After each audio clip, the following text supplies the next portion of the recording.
अगर प्रतिदिन तुमने 4 घंटे भगवान के लिए समर्पित कर दिए, भजन के लिए समर्पित कर दिया, कथा के लिए समर्पित कर दिया, तो वो 4 घंटा तुम्हारी जिंदगी में नहीं गिने जाएंगे, उतनी उम्र तुम्हारी बढ़ती चली जाएगी।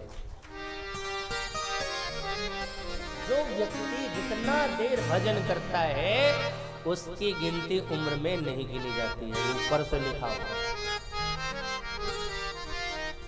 इसलिए अगर हम अपनी उम्र बढ़ाना चाहते हो तो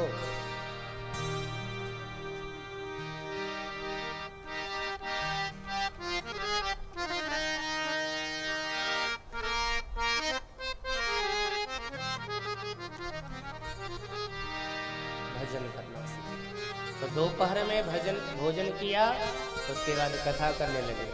लेकिन शाम को जब भोजन किया ना, अच्छा फिर कहो कि महाराज ये थोड़ा ज़्यादा खावा लेते हैं तो तुरंत कैसे, थोड़ा बहुत तो घोलट पलट होना चाहिए, थोड़ा बहुत तो हो जाना चाहिए। तो उसके लिए शास्त्र ने आदेश दिया है,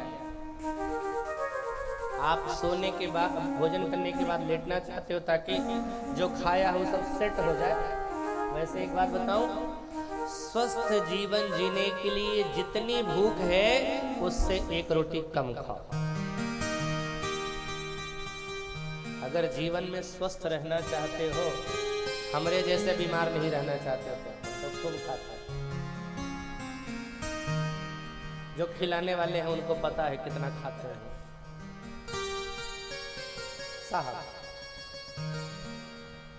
नियम बना लो, मैंने बना लिया। अगर हमारे को भूख लगी है 4 रोटी को तो 2 ही रोटी खाता हूँ, बस, उससे ज्यादा नहीं। और परेशान कर 1 रोटी और खा ले ना, तू एक दिन खिलेगा बाद में। अरे साहब, जिंदगी अगर जीना चाहते हो ना तो जितनी भूख है उससे कम खाओ, और कम खाओगे ना,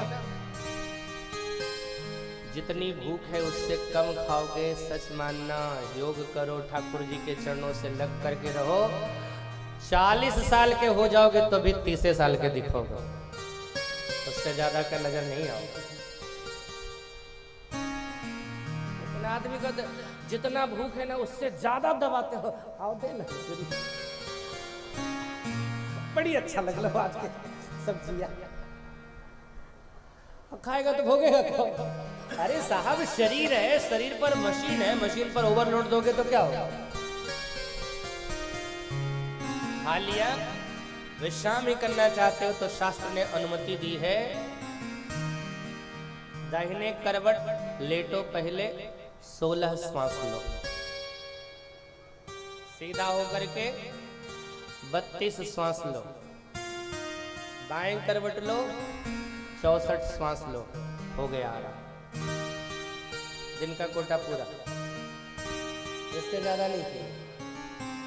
दाहिने 16, सीधा 32, बाएं 64, शरीर के लिए पर्याप्त है। रात में भोजन करने के बाद शतम पदम गच्छति, कम से कम 100 कदम चलना चाहिए, जो हमसे नहीं होता। हम बहुत कोशिश करते हो कि कुछ घूम ले। हम जिस दिन यहाँ आए, हम कहे कि अच्छा एक बात बताओ, कौन सी ऐसी जगह है जिधर आदमी सुबह सुबह घूमने के लिए नहीं निकलता है, वो जगह बता दो हमको। कहीं जगह नहीं मिली। हम कहे ठीक है, फिर यही ठीक है। मैं जहाँ रुका, मैंने पूछा फील्ड में, बोले बहुत आदमी। हमने कहा सिस्मा वाला रोड जो है ना उधर तो कोई जाता, बोले ओकरे में तो सबसे ज्यादा आदमी जा है। साहब, भोजन के बाद रात्रि में कम से कम 100 कदम चलना चाहिए। स्वस्थ जीवन के लिए कम से कम, नहीं भी चल सकते हो तो 2 किलोमीटर प्रतिदिन चलना चाहिए, और नहीं चलोगे तो जैसे हम कुर्सी पर बैठ गए हैं वैसे बैठ जाओ। ये हमारी कमजोरी है। शरीर को जो मिलना चाहिए वो जब नहीं मिलता है ना तो परेशानी बढ़ती है। रात्रि में सोए भगवान, सबसे पहले गुरु जी सोए, चरण दबाने लगे।